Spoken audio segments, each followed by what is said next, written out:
ખજૂર પાક કહો કે ખજૂર પાક ડ્રાયફ્રૂટ બરફી કહો, તમે આ મીઠાઈ લગ્ન પ્રસંગમાં જોતા જશો અથવા મેરેજ બોક્સ પેક કરાવો ત્યારે આવી મોંઘીદાટ મીઠાઈ તો ખરીદો જ છો. તો ચલો ને આપણે આવી એકદમ પરફેક્ટ રેસીપી ઘરે જ બનાવતા શીખી જઈએ, અને એ પણ સરળ સ્ટેપથી. તો રેસીપીના એક પણ સ્ટેપ મિસ કર્યા વગર રેસીપી એન્ડ સુધી જોજો. જય શ્રી કૃષ્ણ ફ્રેન્ડ્સ, હું છું નિરાલી દુધાળ. ટ્રેઝર ફૂડના કિચનમાં તમારું સ્વાગત કરું છું. રેસીપીની શરૂઆત કરતાં પહેલાં ફ્રેન્ડ્સ, ચેનલને એકવાર જરૂરથી સબસ્ક્રાઇબ કરી ઓલ બટન ઉપર ક્લિક કરી દેજો. હવે એક નોનસ્ટિક કડાઈ લેવાની છે અને તેમાં 1 ટેબલ સ્પૂન આપણે ઘી એડ કરવાનું છે. જેવું ઘી ગરમ થાય એટલે તરત જ આપણે 60 ગ્રામ જેટલા બદામના ટુકડા એડ કરવાના છે. સાથે કાજુના પણ 60 ગ્રામ જેટલા ટુકડા એડ કરીશું, અને પિસ્તાના પણ આપણે આવી જ રીતે ટુકડા કરવાના છે, અને તે પણ મેં 60 ગ્રામ લીધા છે. હવે એકદમ આપણે ધીમો ગેસ રાખવાનો છે અને તેને આપણે શેકતા જવાના છે. હવે જુઓ, તમે ખાવણીમાં પણ ખાંડી શકો છો, પરંતુ ખાવણીમાં ખાંડીએ ને તો છે ને તેનો ભૂકો પણ સાથે થશે. પરંતુ જો આવી રીતે આપણે ટુકડા કરીએ ને ફક્ત 15 જ મિનિટમાં ટુકડા થઈ જશે, અને ખાવણીમાં ખાંડીએ ને તો તેનો છે ને ક્રન્ચી ટેસ્ટ ખાવામાં ખૂબ સરસ આવશે. સાથે આપણે 50 ગ્રામ જેટલા અંજીરના ટુકડા એડ કરવાના છે, પણ ગેસની ફ્લેમ બંધ કરીને ત્યારબાદ જ આપણે એડ કરવાના છે, અને તરત જ આપણે તેને શેકાઈ જાય એટલે એક પ્લેટમાં કાઢી લઈશું અને ઠંડા કરી દઈશું. હવે જે કડાઈમાં આપણે ડ્રાયફ્રૂટ રોસ્ટ કરીએ ને એ જ કડાઈમાં આપણે 2 ટેબલ સ્પૂન ઘી ફરીથી એડ કરીશું. ડ્રાયફ્રૂટના પ્રમાણમાં જ આપણે પહેલાં ઘી લીધું હતું, અને ફરીથી આપણે ખજૂર શેકવાનો છે, તો તે પ્રમાણે આપણે 2 ટેબલ સ્પૂન ઘી એડ કરીને 500 ગ્રામ જેટલો મેં ખજૂર લીધું છે. હવે જુઓ, બી વગરનો મેં 500 ગ્રામ લીધો છે, અને એ પણ દેશી ખજૂર લીધો છે.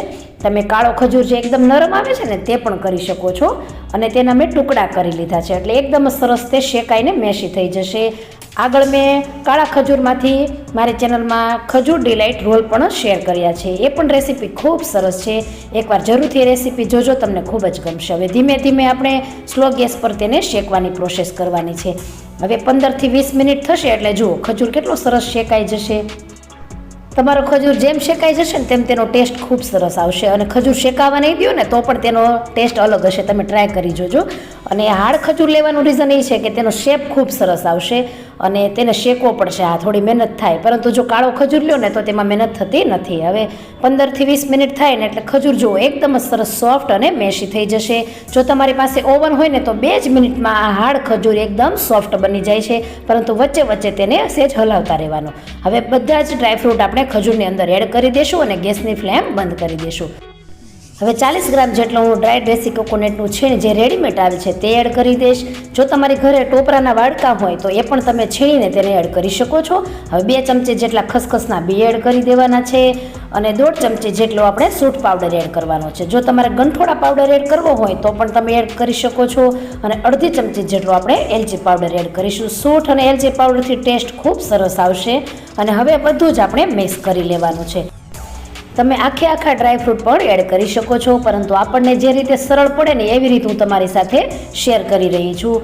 હવે જુઓ, તમે બધું જ કેવું છે, ડ્રાયફ્રૂટ અધકચરા છે અને સાથે આપણો ખજૂર થોડો કડક છે, તો તેને સહેજ મિક્સ કરતાં વાર લાગશે. હવે આ જ મિશ્રણમાંથી તમે છે ને લાડુળી બનાવી શકો છો, અથવા તો કટલેસ જેવો શેપ પણ આપી શકો છો, અને ઓવલ શેપના રોલ પણ બનાવી શકો છો.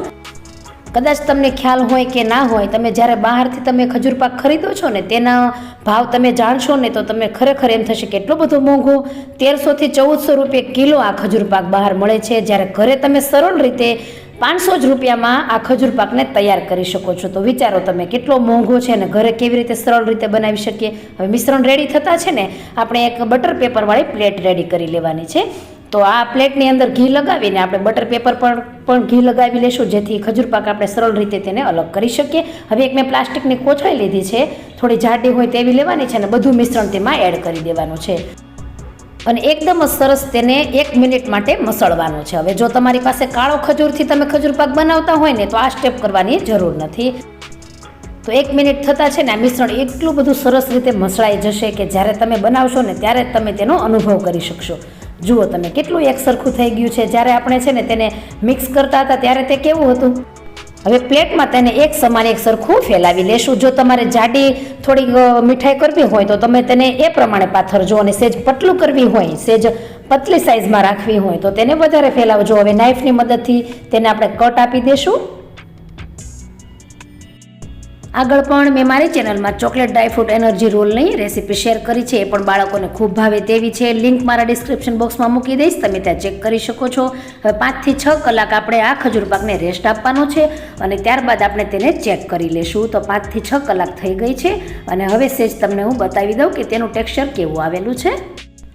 આમ પણ ફ્રેન્ડ્સ છે ને, બાળકો ડ્રાયફ્રૂટ કે ખજૂર ખાતા જ નથી, તેને પરાણે ખવડાવવા પડે છે. જો આવી રીતે ખજૂર પાક આપણે બનાવીને આપીએ ને તો તે બાળકો એકદમ ફટાફટ ખાઈ જાય છે અને તમે જોઈ શકો છો તેનું ટેક્સચર કેટલું સરસ આવેલું છે. તો ફ્રેન્ડ્સ, તમને જો મારી આ રેસીપી ગમી હોય તો રેસીપીમાં એક લાઇક અને કમેન્ટ આપી તમારા ફ્રેન્ડ સર્કલમાં બને એટલે વધુને વધુ શેર કરજો. તો ફરી મળીશું આવી એક નવી જ રેસીપી સાથે. ત્યાં સુધી આવજો. જય Shri Krishna. Thank you for watching.